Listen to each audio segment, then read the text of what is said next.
Hello and welcome back to the X-Files Revisited. We are on to episode 22 of season 1, which is called Born Again. Brian, tell us a little bit about this one. Is it another famous one? Is it another squeeze, or is it another Jersey Devil? Well, it's not quite squeeze and it's not quite Jersey Devil. So I think it sits somewhere in between. I think this is a solid episode, actually. Pretty damn solid, actually. Like I say, not classic, but I think if you'd never seen the show before and you came to it here, if you watch this episode as your first one, I think you'd be pleasantly surprised. I think you'd probably want to watch some more and see where the show goes. It's a bit similar to an episode we've already had this season, Shadows. I think I mentioned that at the end of the last episode. And I think that's probably its biggest failing, if anything, is that it does feel a bit repetitive from that. But otherwise, yeah, pretty good stuff. So let's get into it. Let's start off. So we start off with a police station, and there is a female detective being sexually sort of harassed by another detective. Some serious comments going on there that seems strange at the start of this episode. Yep. So the female detective leaves and she sees a young girl in an alley. So first of all, just this opening scene, what did you make of this conversation between the two detectives? Well, it's banter, isn't it? It's like, I mean, you say she's being sexually harassed. I feel like that might be overstepping it a little bit. I feel like there's a bit of banter going on there between them. You stick that on TV now, and somebody's getting lynched, Brian. Just quite. Somebody's what getting. He says something like, "How come such and such gets a fine-looking partner like you, and I get stuck with schlubby what's his face or something to that effect." It's fine. You know, I think. If that was some guy who didn't know this woman, then yeah, I think it'd be inappropriate. But I think clearly these two know each other. They work with each other in the same department. There's a bit of banter there. I just took it as this guy was an instant douchebag, and I was just hoping, that he was going to get thrown out a window or something. Oh man. Do you ever watch Friends? Yes, occasionally. Okay, so do you recognise the policewoman? Yeah, it's Janice.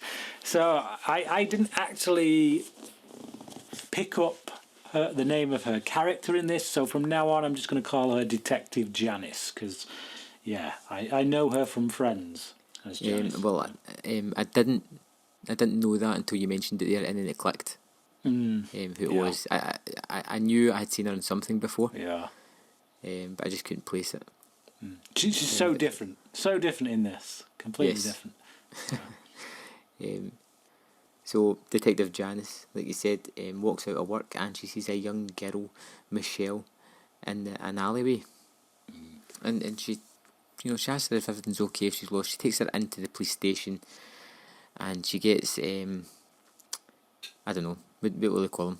Detective on PC in to speak to her. Detective douchebag. Yes, that's the one. It feels as if there's been so many douchebags in the X-Files first season. I actually don't think this guy's a douchebag. I think he's what you might call a lovable rogue. I don't look at this guy and as you put it, I don't want to see him throw himself out of a window. I just think he's someone who's maybe just a little bit too cocky, and he has a bit of banter with this woman at the beginning, but fair enough. I mean, we find out a little bit more about this character later on, Brian. Well, yeah. But until then, based on the information we're given, Detective Janice and Detective Douchebag are talking to Michelle, and for some reason, Detective Janice just leaves this guy in there with a small kid. She can't get she can't get the kid to talk. And then he comes in, says one thing to her, and she opens up. Mm-hmm. So she leaves thinking, actually, it'd probably be best if I just let him try and talk to her. I mean, you got to bear in mind as well, this was 1993. Yeah. I think these days, obviously, in that situation, you'd absolutely have a female psychologist in there. I don't know whether that was the case back then, but well, probably not. But Detective Janice is just hanging about the bullpen when all of a sudden there's a scream and the sound of glass breaking, and we see Detective Douchebag flying out through the window, and little Michelle's just sitting there where she was sitting at the table. I like the way it's shot, actually. This whole sequence. I think the way he goes through the window is really impactful. Yes. And the way the camera follows Detective Janice into the room and then kind of glides over the broken window. Yeah. Really cinematic. It doesn't feel like a stagey kind of studio shot TV show. That sequence feels very cinematically done, very nicely shot. And it looks pretty good. It is pretty good. And then you sort of come across with the creepy kid factor again. And you're wondering what's going on. It feels familiar because, like you said, it's almost like shadows. But it feels very much like, I forget the name of the episode, but the two creepy kids. Eve.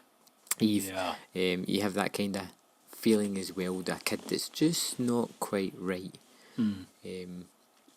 So already in this season we're starting to feel as if we're following along some trends that have already been set within the first season. I feel like this episode is maybe trying to capitalise on that.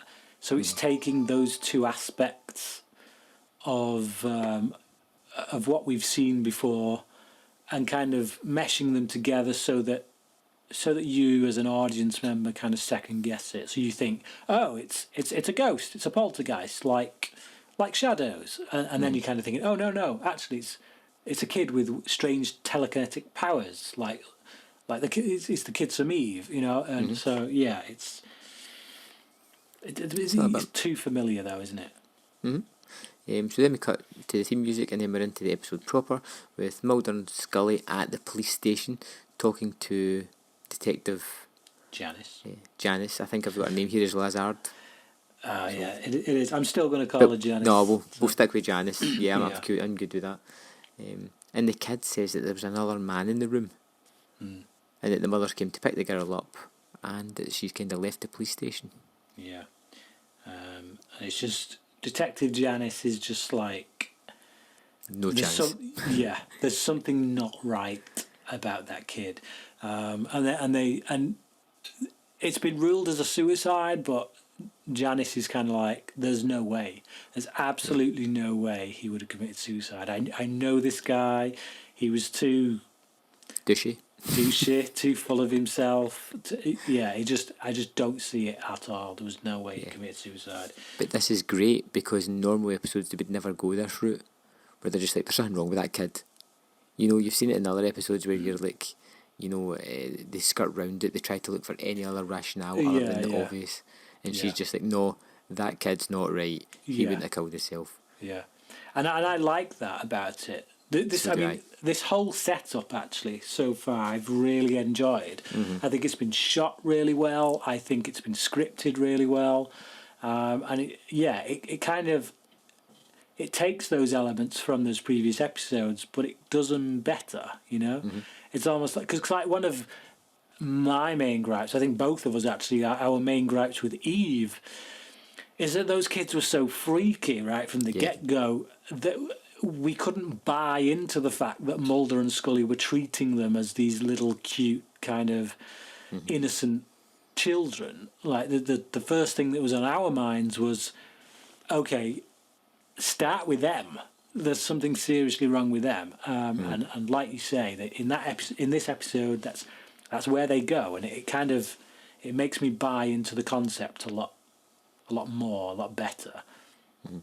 And then we have Mulder trying to get a description from Michelle in front of like a computer where they're sort of altering things, and then they start to change your moustaches and make the girl laugh. Yeah. And she laughs for a brief second, and then it stops, and the screen glitches. Yeah. And the correct moustache has appeared on screen. Yeah. And Mulder's instantly, his sixth sense for weirdness is just shot up, and he knows there's something just not quite right, which again is good because they're not skirting round the edges in this one. It's just straight away the kid's wrong. Yeah. Although I've got to say the computer likeness thing that they were drawing up, there's a moment where they say make the hair lighter, and he clicks on a button as if to make it lighter, and it doesn't look any different. And it's definitely a glitch in the software. But this isn't one of the good technicians, you know, that can enhance a blurry picture into like perfect clarity. Yeah. But we'll get to that later on. So Scully's talking to the mother, and it turns out that the whole time Michelle was at the police station, the nanny was locked in the wine cellar, and the mother says that, well, even the mother, it says that Michelle has problems. Yeah. She's disturbed. She frightens her. She sees things and hears people, and she's afraid of water. Yeah. And you know, like, that's the mother saying that. So yeah. they've kind of gone the opposite track from Eve, where everybody's like, oh, the kids are just different. They're weird, to everybody going, this kid's wrong. This kid is wrong. There's definitely something up with that. But I mean, I'm still thinking shadows, though. At this point, I'm still thinking, you know, poltergeist, someone either protecting this girl or using this girl in some way. But yeah. Yeah, I can't say I'm really thinking too much. I'm thinking kind of telekinetic, I think, at this point. But the whole thing was why. Yeah. Why these people? Yeah.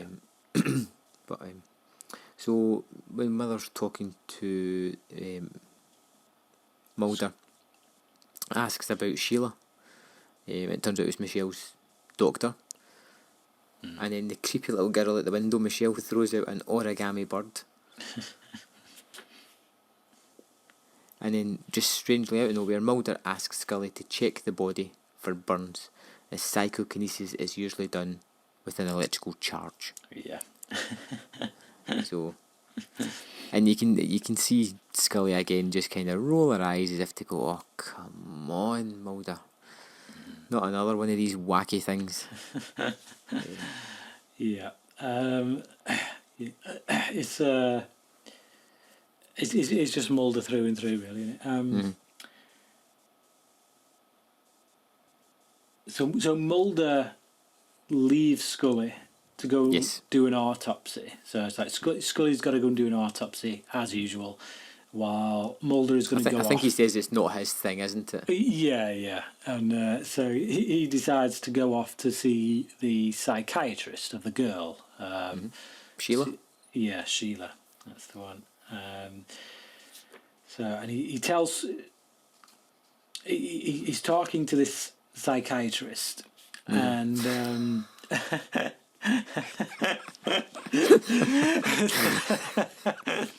I think we all know what's coming here. Yeah.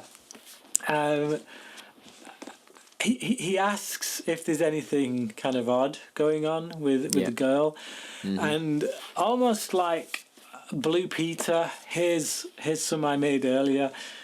She goes to her cupboard and opens the cupboard, and there's just these 4 dolls lined up perfectly, all disfigured in the same way.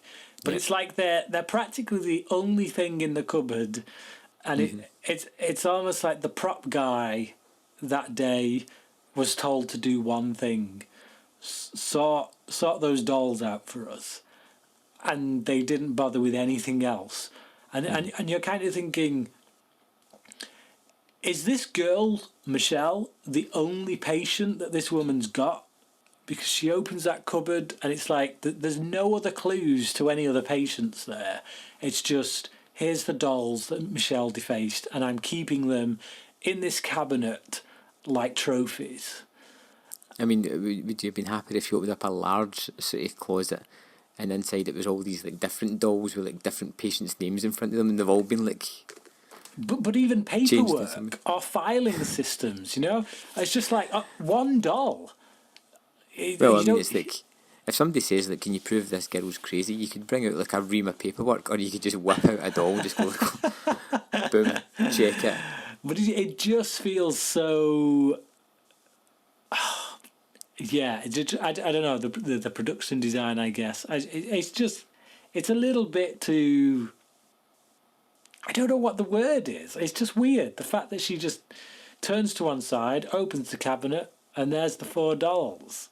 Seemingly nothing else, just these 4 dolls. And you're like, what else do you do? Do you just hand out dolls to this one kid all day and let her deface them?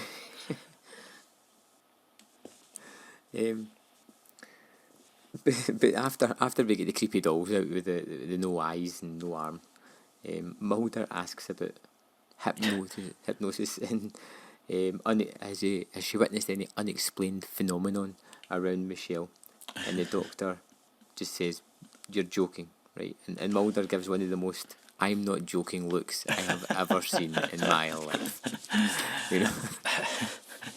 To which she politely shows him the door. Yes. Again, he gets out of another sanitarium without being locked up, and I think it's a small medical. So we jump to the autopsy, and Scully finds a fairly large electrocution mark on Barbala's body. So this is the guy who was thrown from the window, Detective Barbala. Detective Douchebag. Detective Douchebag, yeah. And so Scully thinks that he's been electrocuted. Yes. And just as she's starting the autopsy, Detective Janice turns up. Mm-hmm. Shows up with a picture of the man Michelle has been seeing. A dead man. Detective Charlie Morris. Yes. Mm-hmm. And I think... Do they lock on to the fact that this is the photo fit just now, or is that later on? I can't quite remember. But all I was thinking again was shadows. I'm thinking, okay, man back from the dead. He's a poltergeist. He's hanging around this girl for some reason. He knows something she doesn't. He's protecting her, maybe. I'm just thinking shadows. I think I'm actually enjoying this episode a little bit more than shadows. Though I seem to recall shadows being pretty decent. I think we gave that a 3. I think we gave that a 3 out of 5. I can't remember at all. Yeah, but I know that I'm in this one. I'm enjoying this episode. Yeah. It's got me in, and one of the main things I'm liking about it is the mystery. I don't know what's going on. It's not come out and told me in the first scene, which sometimes the X-Files has a habit of doing. It's kept that air of mystery about it, and because it's mixing several of the episodes before, you're like, is it a creepy little girl? Is it a poltergeist? You know, before they whip the carpet from under your feet and say, haha, it's both. Yeah. It's really good, and I'm really into the mystery. I actually made a note down here just going, like, the mystery's awesome. Yeah. I want to know what's happened here. Up to this point, it is, yeah. We've got a scene that comes a little later that I wish they'd taken out.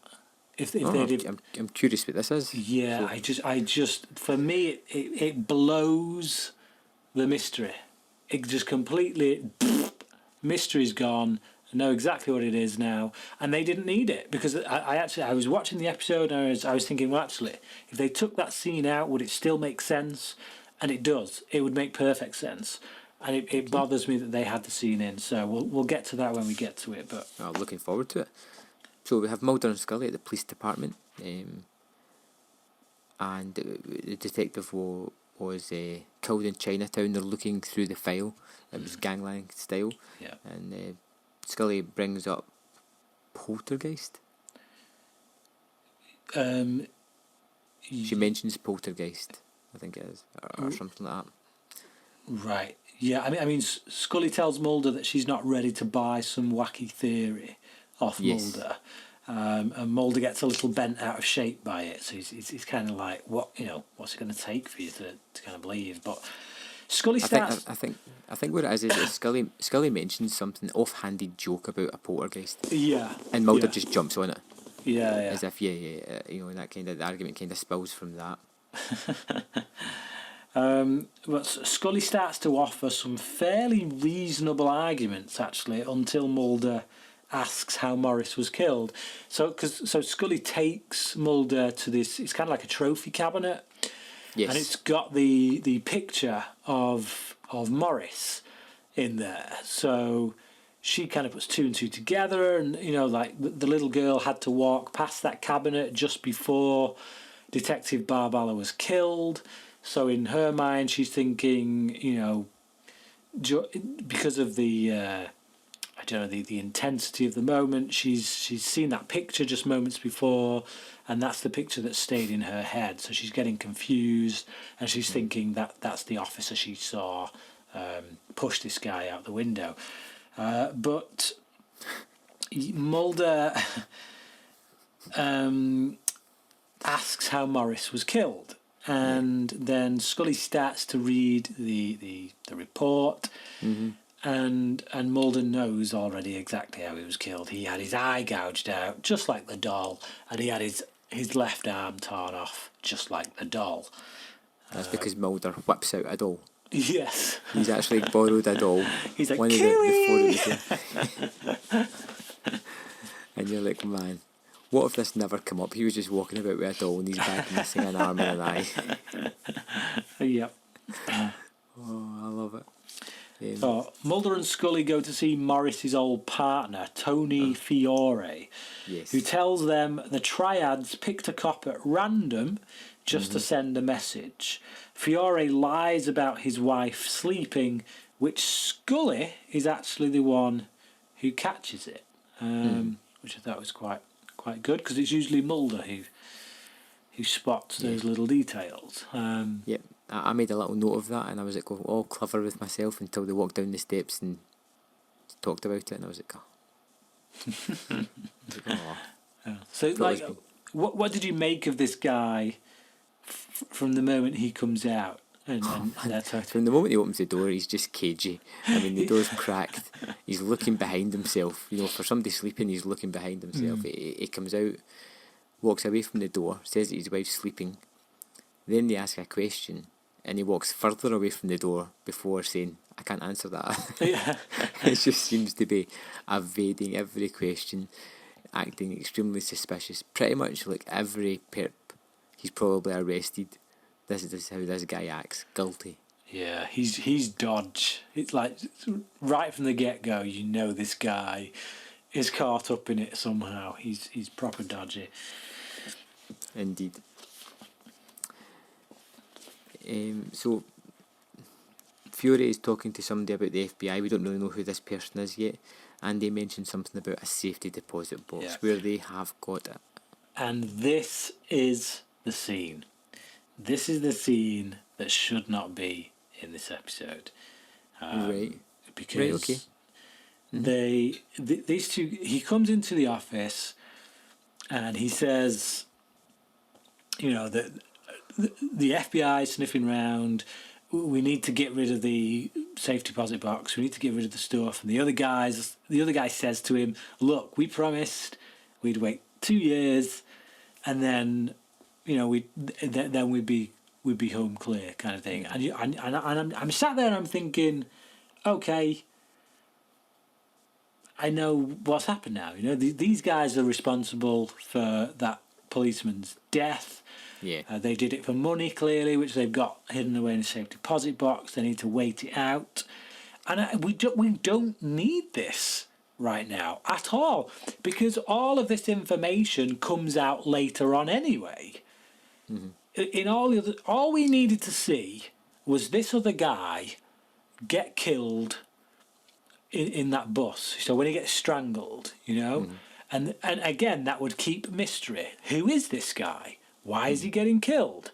And when Mulder and Scully look into it and they find out who this guy is, then we start building up that picture of, okay, he was part of that team of detectives who investigated this case.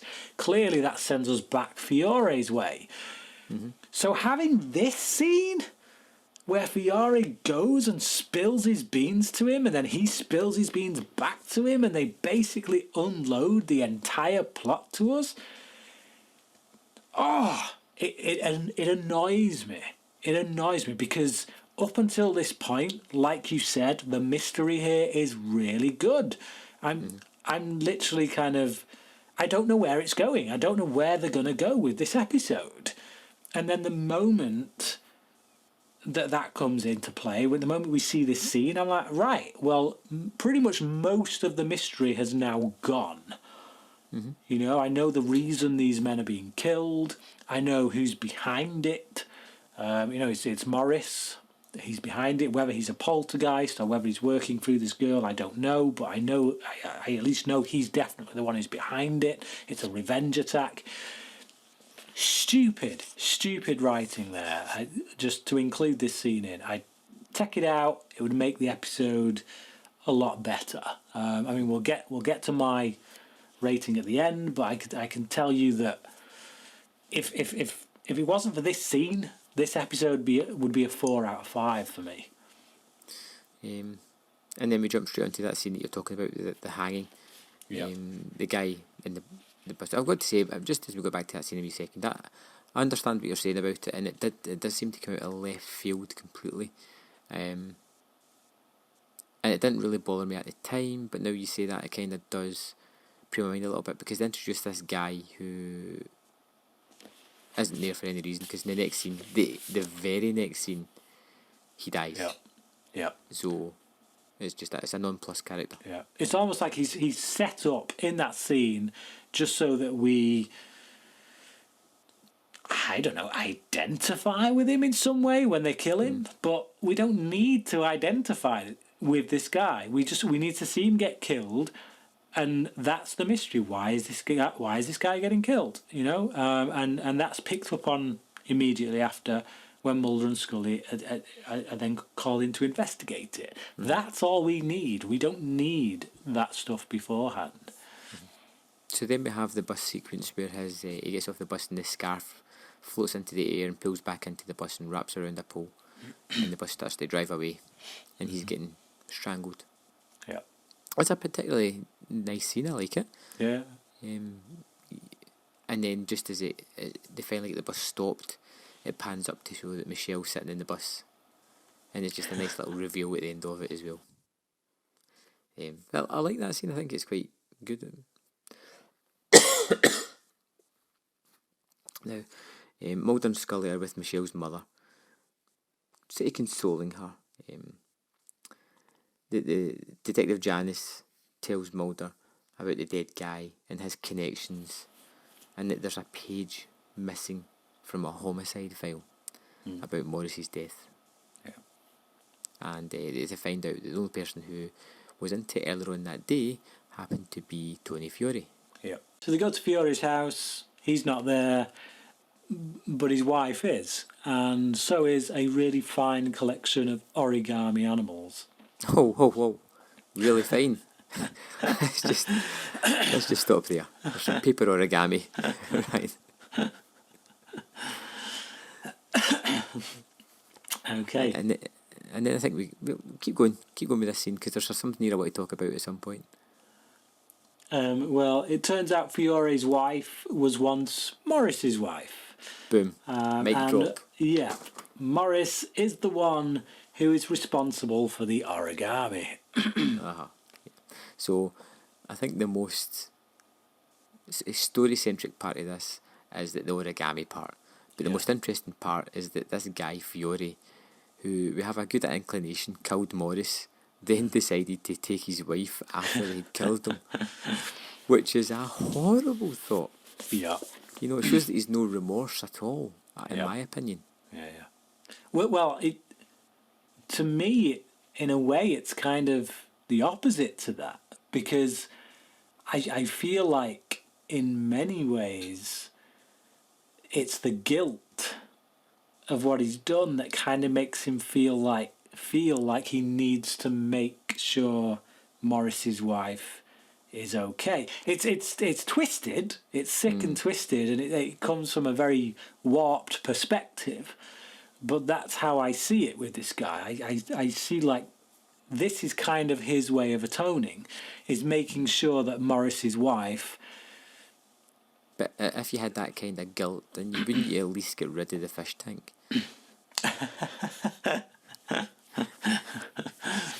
You know, it Like I just say, seems weird. it's a warped sense of guilt. It's not, this guy clearly isn't, he's not repenting in any kind of right way, but I do get the sense that his reasons for being with Morris's wife do stem a little bit, in any rate, from that kind of reasoning.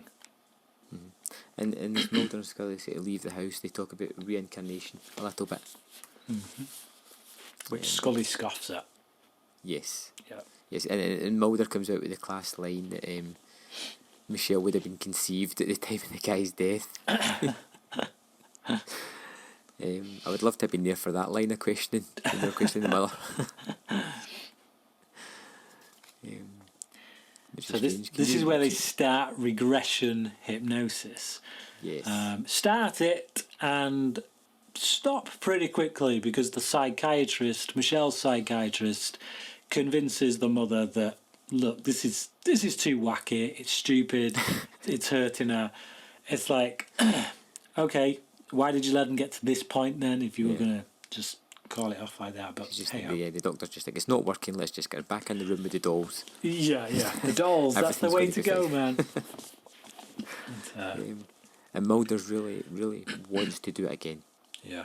And they have a little fight about this, Mulder and Scully. Yeah, it's a nice little scene, this, I think. It's good to show that they're fighting on different beliefs almost. Mulder's fighting in the case that he wants them to go back in, they want to do this again to get the evidence, and Scully just argues that the practicalities of it, even if you get this evidence, no jury in the world is going to buy it. Nobody's going to convict somebody on this so-called hypnosis. Yeah. And the thing is, the reason as well, I think this scene works quite well, is that we've just seen this. We've just seen it in Tombs. Yeah. You know, Mulder did that very thing. He took all the evidence that on paper is actually pretty decent evidence. He took it to that case with Tombs, and he was all but laughed out of court. And then we had that scene in which Mulder and Scully, they're talking, and Mulder said, if you're going against this because you don't believe it, that's fine. But if it's because of the bureaucracy, then that's not fine. Well, this is great. Yeah, here we're getting this scene, and it's because she doesn't believe it. This is great, because I have got a note from Tombs as well, but it's not the same one as yours, and I like your ones as well. But my one is most about Skinner telling her to do things the correct way, and sort of that sort of dichotomy from that episode, where this way she's like, that you need to do the right way, Mulder. Yeah. But it's because she believes it as well. Yeah. But I like the fact that you've picked up on the fact that he did that. I didn't notice that. Because he does his little presentation in Tombs. But no, that's great. So it does kind of feed into the kind of thematics in the message in the episode before, which is a really nice touch. Yeah, definitely. Terrific. Yeah, I'm glad we both got that in different ways, almost. Yeah. So we jump back to the FBI headquarters in Mulder, who's writing in a little diary. With the spooky doll in front of him. They're really getting their money's worth with this doll, aren't they? Like I say, prop department, we were just, they were on form that day, weren't they? And Mulder's kind of rewatching the tape of the hypnosis. Yeah. Both seconds of it, and there's a flicker during the tape, and he keeps rewinding it back, and just watching that flicker again and again and again when he sees something in it. And then we kind of jump to Fiore's wife in the house, and the door is knocked, but there's nobody there when she answers it. But she finds a subpar Origami Giraffe.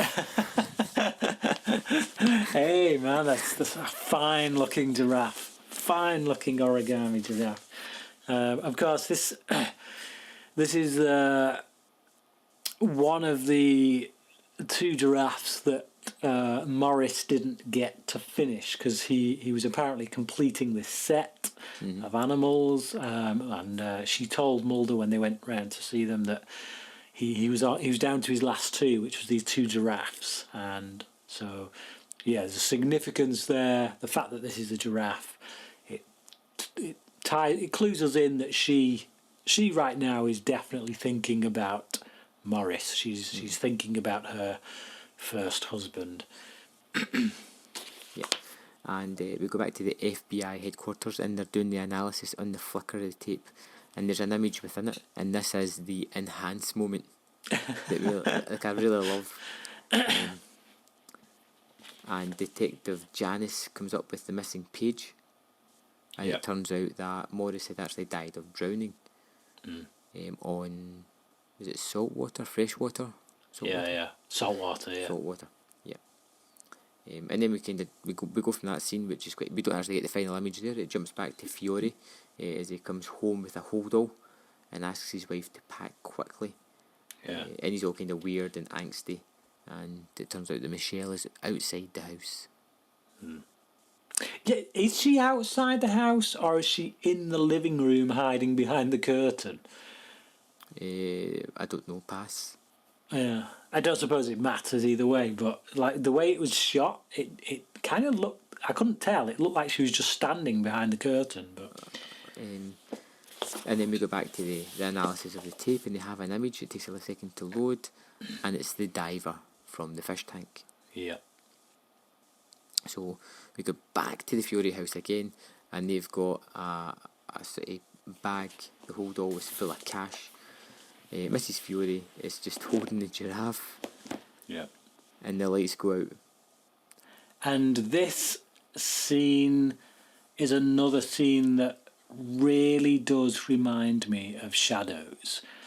If you remember that scene in Shadows where the two hitmen, it's actually a hitman and a hitwoman, they go to kill the woman who's been protected by the poltergeist.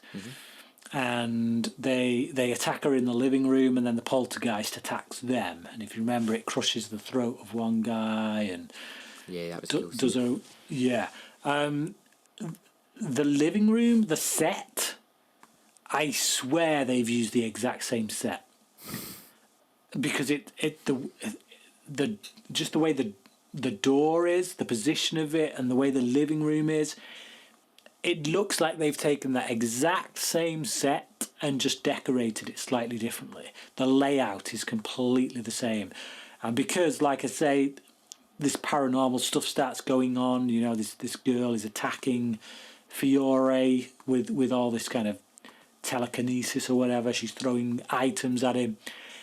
It just feels exactly like that scene in Shadows. So, yeah, there you go. So we've got this scene with Michelle sort of attacking Fiore, and Mulder and Scully turn up at the house and hear a commotion, and they head in, and they can't get in the front door. The windows close over. They have to go round the back and break in, and then just before they go into the living room where all the commotion is, Mulder sends Scully up the stairs, and at this point I was like, oh no. Here we go. We're sending Scully away so we can't see anything. Yeah, I knew that's what you'd be thinking. When that happened, I was like, oh, Graham's not going to be happy with this. Oh, really it wasn't. I was like, oh, dear goodness, come on. That changes pretty quickly, and it turns out that Mrs. Fiore and Scully head back down the stairs to see little Michelle torturing Tony.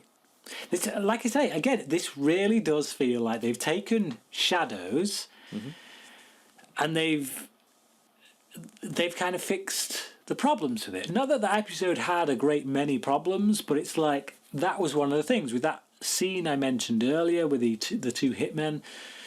That was one of them scenes where Scully gets left outside, you know, and then she bursts in just as it all dies down. Whereas here, no, Scully actually gets to see it.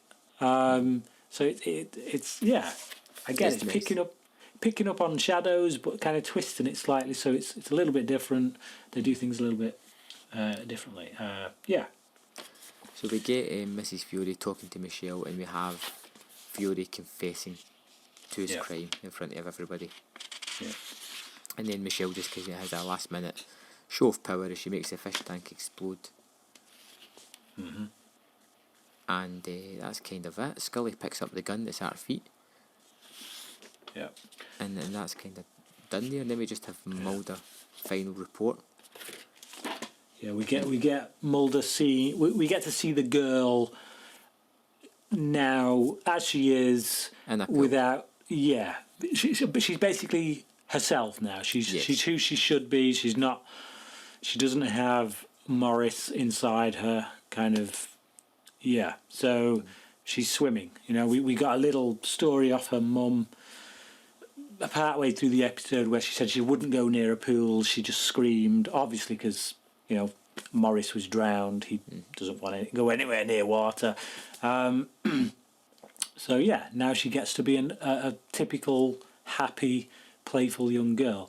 One thing I will say about this episode, and again, this is the whole shadows thing again, is that to separate it from that episode, to make it have a little bit more of its own identity, I'd have done away with the whole, you know, making things fly through the air, poltergeisty type stuff. Because what the episode is actually saying is that this is reincarnation. So Morris is in her body, so to speak. Yes, no. Kind of, but it's saying that she's got these telekinetic abilities as well. Uh-huh. So it's a bit like Carrie meets Poltergeist, you know. I just feel like the reincarnation. The reason I say yes, no to that is because Michelle is, obviously, the end is definitely her own person. yeah, but the episode is called Born Again. You know, we're supposed to believe that Michelle isn't just Michelle. She's two people, and I kind of feel like it would have played better in the episode if Michelle was actually doing these things in a physical sense. But obviously she's not responsible. It's Morris working through her. But because they have the moments where things are floating around, the telekinetic stuff, it does make it feel a little bit too much like Shadows for me. Right, well, I'm good to wrap this up. You? Yeah. I really enjoyed this episode. I really liked it. I think we touched on the fact it's a bit like Shadows and it's a bit like Eve. I think it's better than both of those. It fixes the problems that either of those episodes have, which is miraculous because the way it starts off is very similar to those. It adds in this mystery that we didn't have. It throws in some nice touches where everybody just going, you know, that kid's not right. It's just, which has been unlike anything else where kids have appeared. I do like the mystery. You're right, that scene does seem odd, but I can live with it because I generally like this episode. I think there's some good moments with Mulder and Scully, particularly that conversation that they have outside the hypnosis, which I think is great that we both got different parts from Tombs and managed to fit into that scene. And I just found it a wholly enjoyable episode. In fact, I preferred this one to Tombs.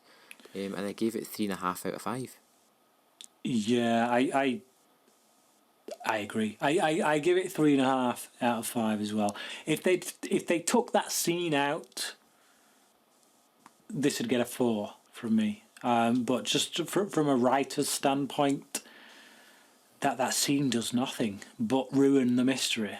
You know, literally, if you take that scene out, you get all the same information in other scenes. It all comes out eventually.